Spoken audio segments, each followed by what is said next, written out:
दोस्तों, आज हम बात करेंगे साइकोलॉजी के बारे में कि ट्रेड करने के लिए आप किस प्रकार का आपका माइंडसेट होना चाहिए, किस प्रकार का साइकोलॉजी आपके दिमाग में रखना पड़ेगा, किस प्रकार का एटीट्यूड आपके पास होना चाहिए, तब जाके आप खुद एक प्रोफेशनल ट्रेडर बन पाओगे। तो यहाँ पर बेसिकली ये जो वीडियो है, इस वीडियो में हम साइकोलॉजी और माइंडसेट के बारे में बात करेंगे।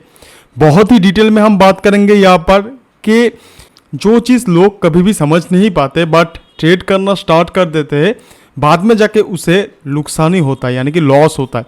मैंने 5 ईयर्स से ट्रेडिंग करना स्टार्ट किया है। लास्ट 5 ईयर्स में मेरा जो व्यू है ट्रेडिंग के ऊपर, जो साइकोलॉजी मेरे ऊपर काम किया, हर एक का अलग अलग व्यू होता है, हर एक का अलग अलग ट्रेडिंग साइकोलॉजी होता है, माइंड सेटअप होता है। मैंने जो चीज़ एक्सपीरियंस किया बहुत सारी चीज़ हम यहाँ पर एक्सप्लेन करेंगे, और ऐसा टाइप का वीडियो शायद किसी यूट्यूबर ने बनाया हो अभी तक, क्योंकि साइकोलॉजी ही एक चीज़ है जो आपको स्टॉक मार्केट में या फिर बेसिकली ट्रेडिंग में सक्सेस आपको ला सकता है। तो वीडियो थोड़ा लंबा होगा, वीडियो को लास्ट तक देखिए। बहुत सारे इंसाइट की चीज़ें आपको इस वीडियो के माध्यम से समझ में आएगा। तो वीडियो को स्टार्ट करते हैं। सबसे पहले हम इस ट्रेडिंग करियर में सक्सेसफुल क्यों नहीं होते हैं, ये चीज़ हम जानेंगे, क्योंकि इस प्रकार से साइकोलॉजी को डिफाइन किया जाएगा बेसिकली। तो हमारे पास क्या होता है कि हम कॉन्फिडेंट नहीं होते हैं किसी भी चीज़ के लिए। कॉन्फिडेंट क्यों नहीं होते हैं, इसके लिए भी बहुत सारे चीज़ है, बट हम बेसिकली कॉन्फिडेंट नहीं है जो चीज़ हम कर रहे हैं। शायद आप एक प्रोफेशनल डॉक्टर है, इंजीनियर है, आप शायद अपने करियर में बहुत सक्सेसफुल हुए होंगे, बट ट्रेडिंग में आप सक्सेसफुल नहीं बन पाए क्योंकि आपके पास वो कॉन्फिडेंट नहीं था। अगर कॉन्फिडेंट था तो आप ज़रूर एक ना एक दिन सक्सेसफुल होंगे। तो सबसे पहले चाहिए हमें कॉन्फिडेंट ट्रेड करने के लिए। तो अगर आपके पास कॉन्फिडेंस की कमी है, लैक ऑफ कॉन्फिडेंस है तो आप ट्रेड नहीं कर पाओगे। ट्रेड करेंगे भी तो लॉस ही होगा। सबसे पहला चीज़ आता है ट्रेडिंग में कि एंजाइटी होता है, एक एंजाइटी कम करता है। सपोज आपने किसी भी स्टॉक में, मान लीजिए आपने किसी भी स्टॉक में पोजीशन सोच रहे हैं कि आप लोगे, यानी कि बाई करेंगे या फिर किसी भी स्टॉक को सेल करेंगे, बट आपके दिमाग में एक एंजाइटी काम कर रहा है भैया कि भाई अगर हम यहाँ पर बाई करेंगे या सेल करेंगे, इस स्टॉक को बाई करेंगे या फिर किसी दूसरे स्टॉक को बाई करेंगे।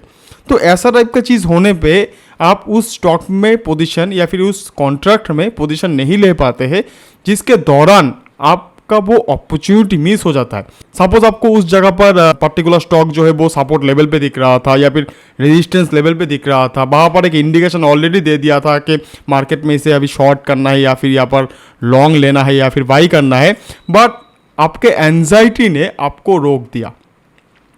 फर्स्ट चीज़ होता है लैक ऑफ कॉन्फिडेंस का एंजाइटी, जिसके दौरान आप कॉन्फिडेंट नहीं होते हो।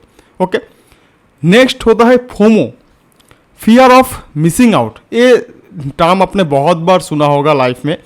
फोमो क्या होते हैं वो सभी लोग जानते हैं, बट फिर भी मैं बता रहा हूँ कि फियर ऑफ मिसिंग आउट, कि कोई भी चीज़ खोने का एक डर, सपोज ट्रेडिंग में क्या होता है, बेसिकली ट्रेडिंग के माध्यम से हम समझते हैं कि हम यहाँ पर कैपिटल को इन्वेस्ट करते हैं, कैपिटल डिप्लॉय करते हैं, पैसा लगाते हैं, तो हमें डर रहता है कि भाई ये कैपिटल मेरा ख़त्म ना हो जाए, लॉस ना हो जाए। ये चीज़ हमेशा, या फिर आपको डर रहता है। क्यों रहता है? क्योंकि आपके दिमाग में फोमो चल रहा है, फियर ऑफ मिसिंग आउट, यानी कैपिटल आपका मिस ना हो जाए। फाइन, ये भी कहाँ से आता है? वो है कॉन्फिडेंट नहीं है आप। अगर कॉन्फिडेंट होते तो फोमो आने की बात ही नहीं आता। नेक्स्ट जो आता है वो है फियर। सेम चीज़ होता है कि आपने सपोज किसी भी स्टॉक में पोजीशन लेने के लिए सोच रहे हैं, बट फिर भी आपको डर है कि कैपिटल भी जा सकता है, और तो और आपने पोजीशन बना लिया, उसके बाद स्टॉक आपकी दिशा पर नहीं गए तो आपको एक वो कॉन्फिडेंस कम हो जाएगा उस टाइम पे, और आप शायद स्टॉक मार्केट से निकल जाओ। आपको क्लियर कट इंडिकेशन देख रहा था कि मार्केट सपोर्ट लेवल पे है और सपोर्ट लेवल से ऊपर जा रहा है, तो वो डर की मारे आपने पोजीशन ही नहीं लिया और देखने लगे कि मार्केट सच में ऊपर जाता है या नहीं। आपने बाद में जाके देखा कि हाँ भाई मार्केट तो सच में ऊपर जा रहा है, तो ऑब्वियसली हमें पोजीशन लेना चाहिए, बट तब तक मार्केट बहुत ऊपर तक चला गया था। ये एंजाइटी, फोमो, फियर मोर और लेस एक ही चीज़ है ट्रेडिंग में, बट अलग अलग पैरामीटर्स होते हैं, क्योंकि एंजाइटी में डिसाइड करने में प्रॉब्लम है, फोमो में कैपिटल घुसाने का प्रॉब्लम था, तो कैपिटल घुस जाने के बाद आपका कैपिटल लॉस होने का प्रॉब्लम है। फियर में क्या होता है कि मैं पोजीशन लूँ या फिर ना लूँ, ठीक है। फोमो में भी होता है कि इस स्टॉक में लूँ या फिर उस दूसरे स्टॉक में, तो ये सारी चीज़ मोर और लेस सिमिलर है। बट नेक्स्ट जो चीज़ है वो सबसे इंपॉर्टेंट है यहाँ पर, नॉट हैविंग इनफ नॉलेज। अगर आपके पास नॉलेज ही नहीं है तो आपका तो कॉन्फिडेंट आएगा ही नहीं। कॉन्फिडेंट कब आता है? जब आपके पास नॉलेज होता है।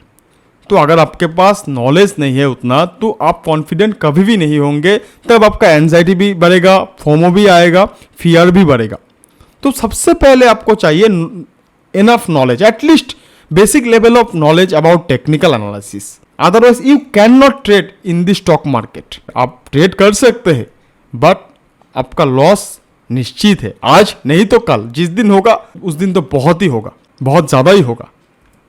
लास्ट आता है बैड पास्ट एक्सपीरियंस, और ये बैड पास्ट एक्सपीरियंस मैंने जानबूझ के लास्ट में डाल दिया।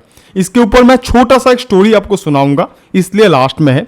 लैक ऑफ कॉन्फिडेंस की ये जो 5 लिस्ट है। बैड पास्ट एक्सपीरियंस क्या होता है? बेसिकली आपने शायद आज से 2 साल पहले, 2 years बैक, आपने सोचा था कि आप स्टॉक मार्केट में एंट्री लोगे, स्टॉक मार्केट से बहुत सारा पैसा कमाओगे, but in by anyhow आपका वो सपना ही रहेगा, और जितने सारे कैपिटल आपने डाले थे वहाँ पर स्टॉक मार्केट में या फिर ट्रेडिंग अकाउंट में, आज उसका बैलेंस शायद 0 या फिर ना के बराबर है। तो आपका लॉस हो गया, बहुत सारा पैसा लॉस हो गया स्टॉक मार्केट में 2 years बैक या फिर 3 years बैक। तो इस बैड पास्ट एक्सपीरियंस से आपको क्या समझ में आया कि स्टॉक मार्केट में हर एक ट्रेडर का लॉस ही होता है, और ये एक सट्टा होता है, जुआ होता है। ये आपके दिमाग में बैठ गया। अभी मैं आपको एक सिनेरियो बताता हूँ।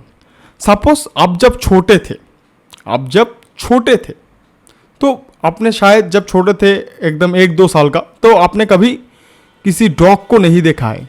सपोज मान लेते हैं फर्स्ट टाइम आपके साथ एक डॉग का इंटरेक्शन हो रहा है बेसिकली। तो आपने सोचा भाई ये अलग एक जाति है, अलग एक प्राणी है, तो इसके साथ थोड़ा बातचीत कर लेते हैं, इसके सामने जाते हैं, थोड़ा खेलते हैं इसके साथ। बट वो जो डॉग था वो थोड़ा पगला गया था, यानी कि थोड़ा बैड डॉग था, हम मान लेते हैं यहाँ पर। उसने आपको काट दिया, ओके, उसने आपको काट दिया और आप रोने लगे। तो उस दिन के बाद जितने दिन आप किसी भी डॉग से, सिर्फ वो डॉग नहीं जिसने आपको काटा था, उस दिन के बाद आप कोई भी अगर डॉग स्ट्रीट पे या फिर किसी भी घर पे देखते हो तो आपको डर रहता है, क्योंकि एक डॉग जिस दिन आपके साथ पहली बार एक डॉग के साथ आपका मुलाकात हुआ था, एक कुत्ते के साथ आपका मुलाकात हुआ था, उस दिन एक कुत्ते ने आपको काट दिया था, और वेरी नेक्स्ट डे आपको किसी और डॉग के साथ अगर मुलाकात होता है तो आपके दिमाग में या फिर आपके दिल में वो डर रहता है कि ये भी मुझे काट देगा, क्योंकि आपका पास्ट एक्सपीरियंस जो था वो बैड था। आई होप आपको समझ में आ गया ये चीज़। अगर आपको ये चीज़ समझ में आ गया तो आप साइकोलॉजी समझ सकते हो। तो बेसिकली क्या होगा, जब आप बड़े हो जाओगे, सपोज 18+ 20+ या फिर मोर देन दैट, आपके दिमाग में हर वक्त यही चीज़ घूमेगा कि वो कुत्ता है या फिर डॉग है रास्ते पे, मैं थोड़ा साइड से चला जाऊँ क्योंकि वो काट सकता है। क्योंकि ये एक्सपीरियंस आपका फर्स्ट डे हुआ था, जिस दिन आपने डॉग के साथ फर्स्ट मुलाकात हुआ था आपका।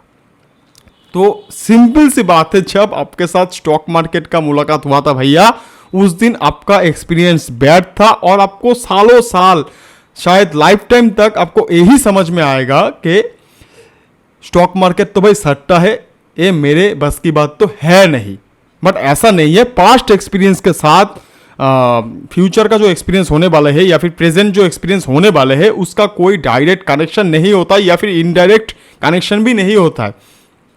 क्योंकि अगर एक डॉग ने आपको काट दिया, एक डॉगी ने आपको काट दिया, ठीक है, इसका मतलब थोड़ी ना ये है कि सेकेंड डॉग जो आएगा वो भी आपको काट देगा। वो शायद सेकेंड डॉग जो है वो बहुत फ्रेंडली टाइप का है, ऐसा भी तो हो सकता है, और ऐसा होने का चांसेस ही ज़्यादा है क्योंकि डॉग फ्रेंडली टाइप ही होता है most of the time. But हम डॉगी को रिकॉग्नाइज नहीं कर पाते हैं बेसिकली। सिंपल बात है, स्टॉक मार्केट में भी, ट्रेडिंग में भी कि हम चार्ट पैटर्न को रिकॉग्नाइज नहीं कर पाते हैं। उसके लिए चाहिए हमें इनफ नॉलेज। अदरवाइज आपका कॉन्फिडेंट कभी भी नहीं आएगा। तो आई होप ये जो 4 चीज़ें मैंने आपके साथ डिस्कस की आपको समझ में आ गया। ओके, यही साइकोलॉजी है भैया, यही चीज़ अगर आप ग्रैब कर लेते हो तो स्टॉक मार्केट में एक दिन बहुत सारा पैसा कमाओगे। ओके, बहुत सारा। तो नेक्स्ट जो चीज़ आता है जो आपको चाहिए स्टॉक मार्केट में, वो है self discipline. Self confidence. Without self confidence आप कभी भी मार्केट में टिक नहीं पाओगे। You will out of the market. Market से आपको बाहर जाना ही जाना है या फिर बहुत सारा लॉस लेके जाना है। तो सेल्फ कॉन्फिडेंस सबसे पहले चाहिए। उसके लिए बहुत सारा पैरामीटर्स भी आपको देखना पड़ेगा। इनफ नॉलेज चाहिए भैया, इनफ नॉलेज। आपके पास जब नॉलेज आ जाएगा एक बेसिक लेवल से थोड़ा ज़्यादा, या फिर इनफ नॉलेज आपको चाहिए भैया, फ्रैंकली स्पीकिंग, अदरवाइज आप स्टॉक मार्केट में पैसा भी नहीं बना पाओगे, लॉस भी नहीं होगा। आप एक ब्रेक इवन पॉइंट पे रहोगे, या फिर पैसा भी नहीं बनाओगे और लॉस भी नहीं होगा। और एक्सपीरियंस जाते जाते आपका गेन होगा तो आपका नॉलेज भी बढ़ेगा, और एक दिन जाके आप पैसा कॉन्सिस्टेंट वे में बना पाओगे। तो सबसे पहले चाहिए हमें इनफ नॉलेज, तब जाके आपको कॉन्फिडेंट मिलेगा, सेल्फ कॉन्फिडेंस आएगा। डोंट बी ग्रीडी और फियरफुल, ये भी बहुत महत्वपूर्ण बात होता है। एक ग्रीडी का मतलब क्या होता है बेसिकली, ये हम समझते हैं, हम सभी जानते हैं ग्रीडी और फियरफुल क्या आता है। ठीक है, कभी कभी ऐसा सिचुएशन आता है कि हम ज़्यादा ग्रीडी हो जाते हैं कि एक सपोज स्टॉक है, सपोज एक साल में 120% से ज़्यादा रिटर्न दिया।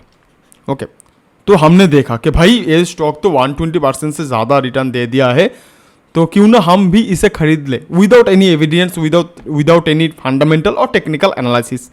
तो हमने खरीद लिए 120% का रिटर्न देने वाला स्टॉक।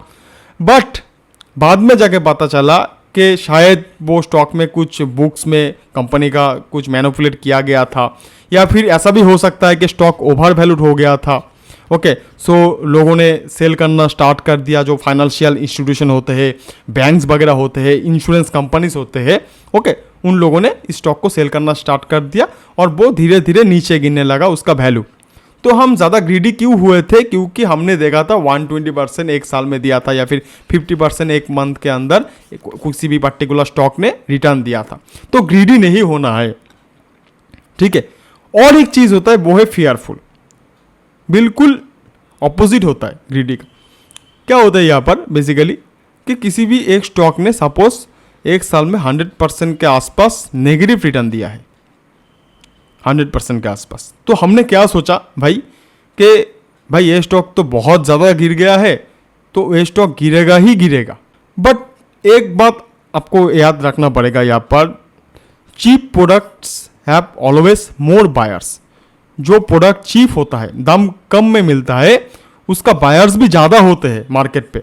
अगर किसी भी स्टॉक कल सपोज मान लेते हैं 1000 रुपये में मिल रहा था, तो आज अगर उस स्टॉक का प्राइस 500 रुपीज़ है, तो ऑब्वियसली एक साल के बाद अगर कोई भी चीज़ का प्राइस अगर 100% गिर जाता है, तो उसमें बायर ज़्यादा रहना चाहिए।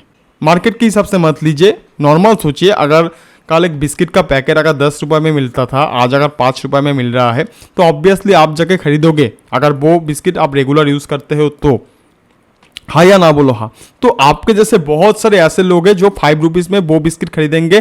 तो स्टॉक मार्केट में जो इन्वेस्टर्स ट्रेडर्स होते हैं वो 500 रुपीज़ में वो स्टॉक्स को खरीद लेंगे, क्योंकि उसको ये लगेगा कि स्टॉक जो है बहुत ज़्यादा गिर तो गया है बट वो अभी अंडर वैल्यूड है। उसको अगर ठीक से वैल्यूएशन किया जाए तो उसका प्राइस शायद 750 रुपीज़ आएगा। तो हमने 250 रुपीज़ में प्रॉफिट में, 250 रुपीज़ का प्रॉफिट में हमें ये स्टॉक मिल रहा है। So don't be greedy, greedy भी नहीं होना है, फियरफुल भी नहीं रहना है। तो हमें इसके लिए भी क्या चाहिए भाई?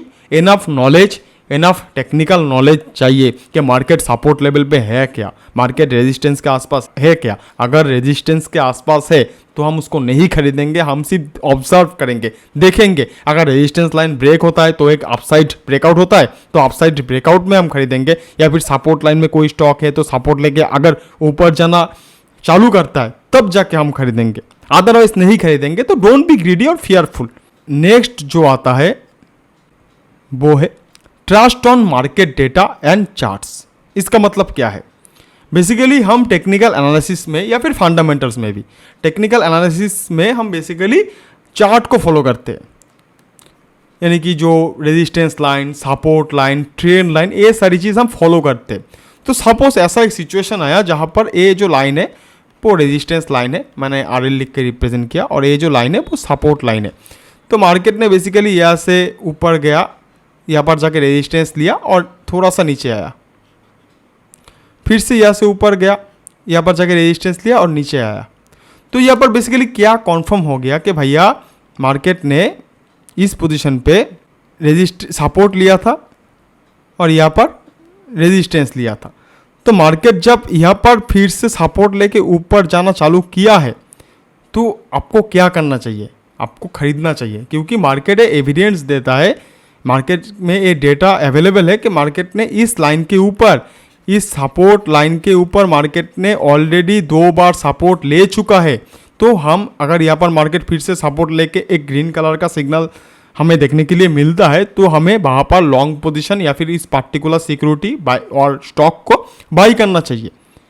कुछ लोग ऐसे होते हैं कि भाई मार्केट तो बहुत ज़्यादा गिर गया, सपोज 50% के आसपास गिर गया, बट सपोर्ट लेवल पे है, मार्केट सपोर्ट लेवल से ऊपर जाना जस्ट चालू किया है, ठीक है, तब भी वो मार्केट में लॉन्ग पोजीशन या फिर एंट्री नहीं लेते हैं, क्योंकि उसको लगता है ऐसा कि 50% मार्केट गिर गया है। बट हम चार्ट पे देख सकते हैं कि मार्केट सपोर्ट लेवल से सपोर्ट लेके जस्ट ऊपर जाना चालू किया है।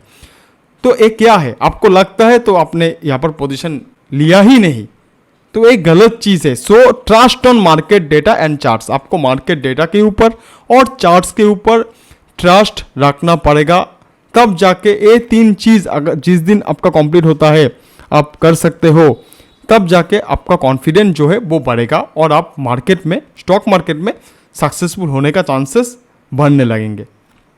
तो नेक्स्ट जो आता है देखते हैं, वो है डूज एंड डोंट्स, क्या क्या करना चाहिए, क्या क्या नहीं करना चाहिए। बेसिकली देखिए, see at least 2 parameters before take position. मतलब क्या है, हम जब कोई भी स्टॉक में या फिर कॉन्ट्रैक्ट में एंट्री लेंगे तब एटलीस्ट हम 2 पैरामीटर्स को देखेंगे।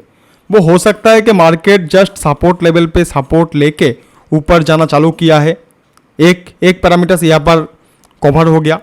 नेक्स्ट जो कैंडल वहाँ पर हमें देखने के लिए मिला है वो एक बुलिश ग्रीन कलर का कैंडल है, थोड़ा सा बड़ा कैंडल है, या फिर बुलिश एंग्लाफिंग कैंडल है। सो कैंडल भी हमने देख लिया।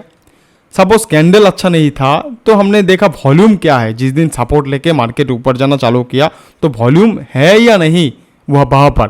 तो एटलीस्ट इन तीनों में से 2 पैरामीटर्स आपका होना चाहिए। बहुत सारे पैरामीटर्स होते हैं, मूविंग एवरेजेस होते हैं, आरएसआई होते हैं, आप किसी भी एक चीज़ को देख सकते हो, बट मैं सपोर्ट, कैंडल, वॉल्यूम के ऊपर ज़्यादा ट्रस्ट करता हूँ, क्योंकि यही चीज़ जो लैगिंग इंडिकेशन नहीं है। बाकी सारी चीज़ तो भाई लैगिंग इंडिकेशन है, प्राइस मूव करेगा उसके बाद ही वो आएगा सामने या फिर नहीं आएगा। So see at least 2 parameters, but इसका मतलब कभी भी ये नहीं है not to consider too many parameters before take position.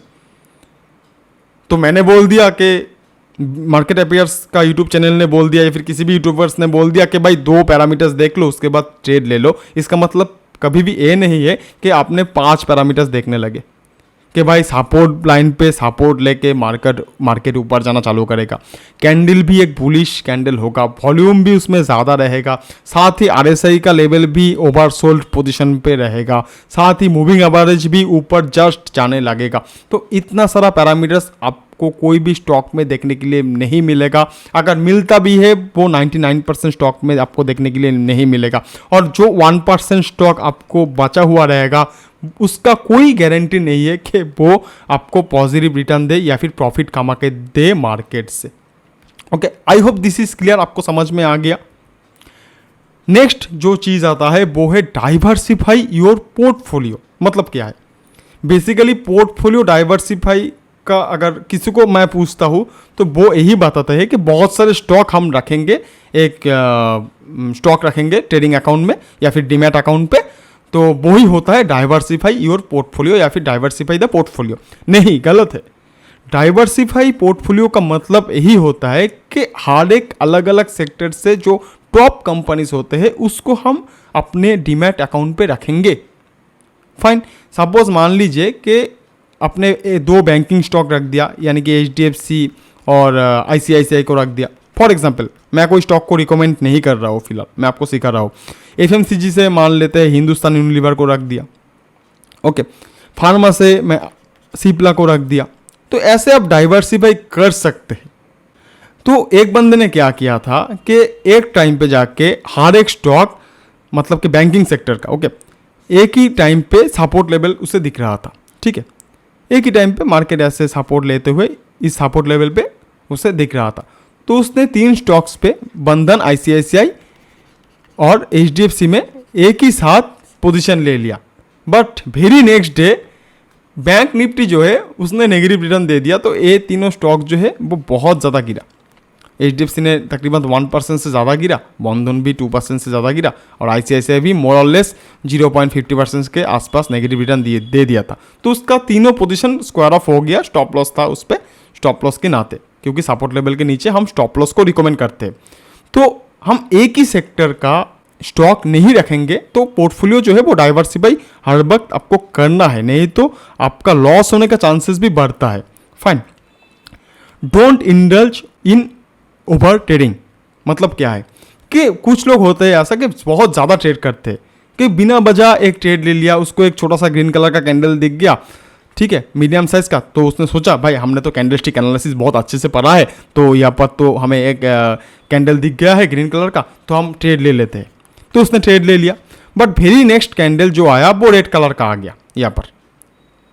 तो उसने सोचा कि भाई यहाँ पर तो फिर से रेड कलर का कैंडल आ गया, तो हम एक काम करते, जो एग्जिस्टिंग पोजीशन है उसको स्क्वायर ऑफ कर देते हैं और जो नया रेड कलर का कैंडल आया है इसके लिए एक शॉर्ट पोजीशन ले लेते हैं। बट क्या हुआ, नेक्स्ट रेड कलर का कैंडल के बाद फिर से हमें ग्रीन कलर का कैंडल यहाँ पर देखने के लिए मिल गया। तो ऐसे कुछ लोग करते हैं जो ओवर ट्रेडिंग करते हैं, तो बेसिकली उसका लॉस तो होता ही है, उसके साथ GST, STD, ब्रोकरेज चार्जेस, बहुत सारी चीज़ लगता है उसे। So don't indulge in over trading. Over trade नहीं करना है, बहुत ही कम ट्रेड लेना है, बट बहुत कॉन्फिडेंट के साथ, ओके। नेक्स्ट आता है always declare profit target and stop loss. हम ये ऑलवेज रिकमेंड करते हैं कि जब भी आप किसी भी स्टॉक में एंट्री लेते हो या फिर सिक्योरिटी में, आपको ऑलवेज सबसे पहले प्रॉफिट टारगेट डिफाइन करना चाहिए कि आप कहाँ पर जाके इस स्टॉक को छोड़ दोगे या फिर सेल कर दोगे। और नेक्स्ट आपका स्टॉप लॉस जो है वो ट्रिगर होना चाहिए, अगर स्टॉक आपके दिशा पर अगर नहीं जाता है तो। फाइन, तो प्रॉफिट टारगेट और स्टॉप लॉस हर वक्त आपको डिफाइन करना है। फाइन, अदरवाइज आप एक लॉस मेकिंग ट्रेडर बन जाओगे भैया। जितना सारा भी आपके पास नॉलेज है, जो भी है, बट आप अगर ठीक से प्रॉफिट टारगेट और स्टॉप लॉस डिफाइंड नहीं करते हैं तो कभी भी आप मार्केट से पैसा बना नहीं पाओगे। Don't try to buy in dip and sell on high. ये बहुत इंपॉर्टेंट पॉइंट है। आई डोंट नो कि मैं आपको बहुत अच्छी तरीके से ये चीज़ समझा पाऊंगा या फिर नहीं, बट फिर भी मैं कोशिश कर रहा हूँ। देखिए, बेसिकली लोग क्या सोचते हैं कि मार्केट बहुत ज़्यादा गिर गया, फॉर एग्जांपल यहाँ पर देख लेते हैं, मार्केट बहुत ज़्यादा गिर गया, तो लोग सोचते हैं कि भाई मैं इस डीप में खरीदूंगा, एकदम नीचे इस पोजीशन पे खरीदूंगा और कहाँ पर जाके बेचूंगा कि मार्केट जब यहाँ से ऊपर जाके यहाँ पर जाके रेजिस्टेंस लेके फिर से नीचे आना स्टार्ट करेगा तो यहाँ पर जाके मैं बेच दूंगा, स्टॉक को सेल कर दूंगा। बट ऐसा नहीं होता है, हम नहीं कर पाएंगे। मोस्ट ऑफ द टाइम हम ये चीज़ नहीं कर पाते, क्योंकि मार्केट जब यहाँ से ऊपर जाना चालू किया था तो हमें रिकॉग्नाइज करना पड़ता है ट्रेंड लाइन को इस्तेमाल करते हुए कि मार्केट ने रेजिस्टेंस लाइन को ब्रेक किया। अभी हम एक अपसाइड ब्रेकआउट हम देख सकते हैं, तो हम यहाँ पर एज ए लॉन्ग पोजीशन या फिर बाई कर सकते हैं इस पर्टिकुलर स्टॉक को, ओके। सो हम डीप में कभी भी बाई नहीं कर सकते हैं और टोटली हाई में सेल नहीं कर पाएंगे। I hope this is clear, आपको समझ में आ गया। सो यही चीज़ जो है वो बेसिकली आपको एक डिसिप्लिन मेंटेन करना पड़ेगा। जो साइकोलॉजी है उसके बारे में भी हमने बात किया कि कौन सा साइकोलॉजी आपको, मतलब कि माइंड सेटअप आपको रखना है ट्रेड करने के लिए या फिर सक्सेसफुल ट्रेडर बनने के लिए। पहली बात, एक चीज़ मैं आपको बताना चाहता हूँ, फ्रॉम बिगिनिंग फर्स्ट डे से कोई भी सक्सेसफुल नहीं था। मेरा भी बहुत सारा कैपिटल नुकसान हुआ है। एक बात तो मैंने आपको कह दूँ, मैंने एक बार ट्रेडिंग अकाउंट भी बंद कर दिया था, इतना लॉस हुआ था, बट 2 मंथ के बाद फिर से मैंने ओपन किया, ठीक है। सो कभी भी डीमोटिवेट नहीं रहना है, हर वक्त मोटिवेट रहो। अगर पैसा कभी भी चला जाता है तो ये सोच लो कि मार्केट में मैंने अगर कोई भी पैसा गवाया है तो मैंने कुछ सीखा है वहाँ से। फाइन, तो ये सारी चीज़ हमें चाहिए। मेरे साथ बने रहो। हम बेसिकली स्टॉक मार्केट में टेक्निकल एनालिसिस में बेसिकली कहाँ पर मार्केट ने सपोर्ट लिया, कहाँ पर रेजिस्टेंस लिया, इसका वीडियो हफ्ते में 2 से 3 आता है। वहाँ पर कुछ अलग अलग स्टॉक्स भी होते हैं, कौन से स्टॉक में क्या पोजीशन चल रहा है, मेरा क्या पोजीशन है, कहाँ पर जाके रेजिस्टेंस लेके मार्केट नीचे गिरने वाला है, ये सारी चीज़ का वीडियो हम रेगुलर बेसिस पे हफ्ते में 2 से 3 वीडियो बनाते हैं। तो आपका लॉस कभी भी नहीं होगा अगर आप मेरे साथ बने रहते हो तो। ओके, एटलीस्ट लॉस नहीं होगा। और क्या प्रॉफिट हम कमाते हैं वो तो हम वीडियोस में आपके साथ शेयर भी करते हैं। आई होप ये जो वीडियो है वो आपको बहुत ही अच्छी तरीके से समझ में आ गया। मैंने थोड़ा डिटेल में बताया और थोड़ा टाइम भी लिया आपसे। So this is for the day. Thank you so much दोस्तों ये वीडियो देखने के लिए। सो दोस्तों आज के लिए इतना ही। वीडियो देखने के लिए बहुत बहुत शुक्रिया। वीडियो अच्छा लगे तो इस वीडियो को लाइक कीजिए, दोस्तों के साथ शेयर कीजिए और चैनल को सब्सक्राइब करना बिल्कुल मत भूलिए, क्योंकि मैं हमेशा ऐसा ही वीडियो आपके लिए लेके आऊँगा इस यूट्यूब चैनल में। धन्यवाद।